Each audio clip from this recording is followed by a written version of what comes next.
A lot of people, when they start out on Reviv, they talk about how they can't close their mouth and it's hard for them to close their mouth. And they think it's a sizing issue. And they say, hey, maybe I got the wrong size.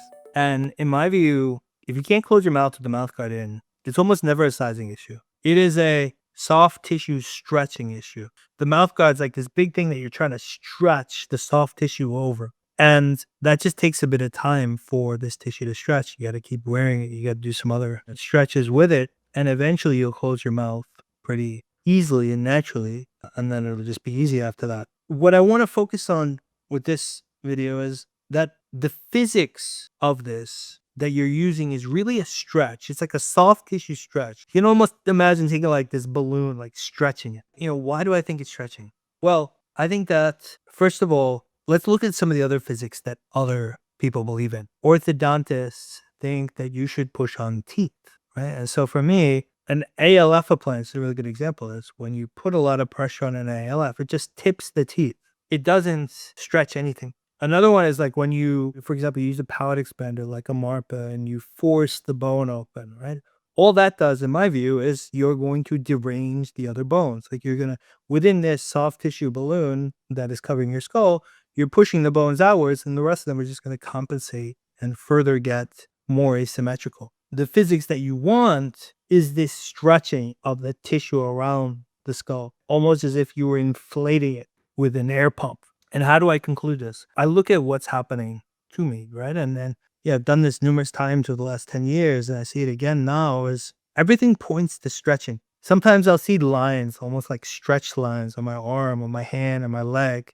Or sometimes like it'll be red, like the skin is stretching on my forehead. I notice the volume of my skull seems to increase. Sometimes my scalp, like it stretches and then it flakes because it's just breaking right through the skin. Another one is like my ring finger. I had to cut it off a year ago because my finger just expanded. And none of my shoes from 4 years ago fit anymore. My feet just, they didn't get longer. Like they just got inflated and they don't fit. Everything that I see happening on my body, like it points to the fact that you're stretching and you're inflating. And when I look at people that are aging, like older people, right, it almost looks like they're deflating, like a raisin, right? Like you look at a person's face and there's all these lines. There's almost like a raisin that you had taken the air or the liquid out of. The other point I want to make is that, so if you accept that this is stretching, right, that the core physics that you're using to correct the body is stretching, and not these other things that other people use, pushing on teeth, pushing on bone, cutting, like surgery, like all that I consider completely wrong. And I think that in the future, even doctors are going to agree with me. Once you understand that the physics is stretching, it gives you a lot of important information. For example, like plastic surgery, where you're cutting, you're moving stuff. Like if the physics is stretching, you know that plastic surgery is never going to hold because everything's like continuously either inflating or deflating. And therefore, whatever you cut and move, like it's just going to move again and it's not going to look right. And you know that forcing bones, like if you try to force the bone to do something, if the physics is stretching, you know that that is not going to do something helpful.